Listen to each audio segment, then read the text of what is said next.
गांव गोकुलपुर की पहचान उसकी हरियाली, ईमानदार लोग और सावित्री जैसी मेहनती महिला थी। सावित्री अपने छोटे बेटे दीपक के साथ रहती थी। पति की मृत्यु के बाद उसने खेतों में मजदूरी करके बेटे की पढ़ाई और घर का खर्च संभाला। दीपक पढ़ाई में होशियार था और मां का सपना था कि वह एक दिन बड़ा अफसर बने।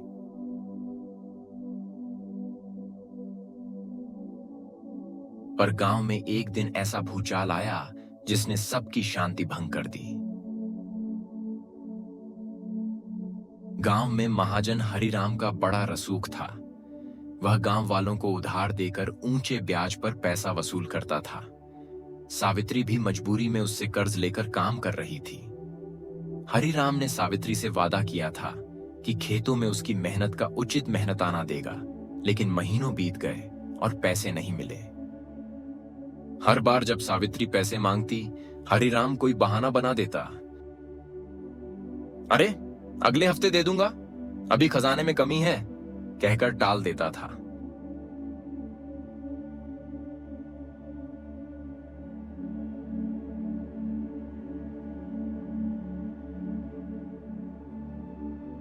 दीपक ने अपनी मां की परेशानी देखकर कहा, माँ, ये शेठ तुम्हें धोखा दे रहा है, हमें कुछ करना होगा। सावित्री ने अब हरिराम को सबक सिखाने की ठान ली। उसने गांव के कुछ मजदूरों और महिलाओं से बात की और एक योजना बनाई। अगले दिन सावित्री ने गांव वालों के सामने घोषणा की, मुझे पता चला है कि शेठ हरिराम अपने गोदाम में चोरी का माल छुपाए हुए हैं। क्यों ना इसकी जांच करवाई जाए।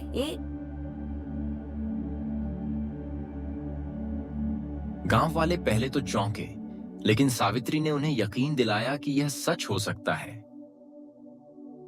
सावित्री ने कुछ भरोसेमंद महिलाओं को हरिराम के गोदाम की निगरानी करने को कहा। एक रात गोदाम के पास संदिग्ध हलचल देखी गई। सावित्री ने दीपक को साथ लेकर गोदाम की तरफ बढ़ने का निश्चय किया। छिपकर उन्होंने देखा कि हरिराम कुछ नकली दस्तावेजों पर हस्ताक्षर कर रहा था और सरकारी अनाज के बोरे दूसरी जगह भेजने की तैयारी कर रहा था। यह सब देखकर सावित्री ने तुरंत पुलिस को सूचना दी और गांव वालों को भी वहां बुला लिया।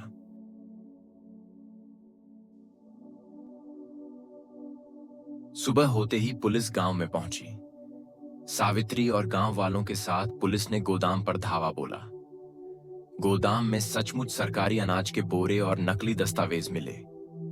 हरिराम भागने की कोशिश कर रहा था, लेकिन सावित्री ने उसके सामने खड़ी होकर कहा, इतनी आसानी से भागने नहीं दूंगी। यह गांव तुम्हारे जैसे धोखेबाजों का शिकार नहीं बनेगा। गांव वालों ने हरिराम को पकड़कर पुलिस के हवाले कर दिया। हरिराम की गिरफ्तारी के बाद पुलिस ने उसे जेल भेज दिया और गांव वालों को उनका बकाया पैसा दिलवाया। सावित्री की हिम्मत और चतुराई ने गांव वालों को नई सीख दी। इस घटना के बाद गांव वालों ने सावित्री से माफी मांगी और उसका सम्मान किया। हरिराम की संपत्ति जब्त कर ली गई और उससे मिले पैसे से गांव में स्कूल, अस्पताल और सड़कें बनाई। दीपक ने गर्व से अपनी मां से कहा,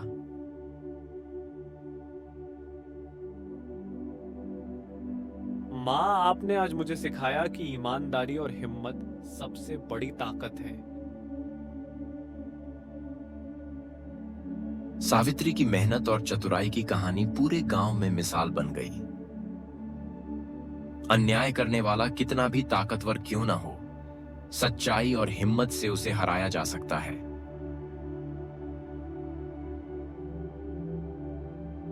ऐसे ही हिंदी कहानियां सुनने के लिए हमारी चैनल को सब्सक्राइब करें और वीडियो को लाइक करें।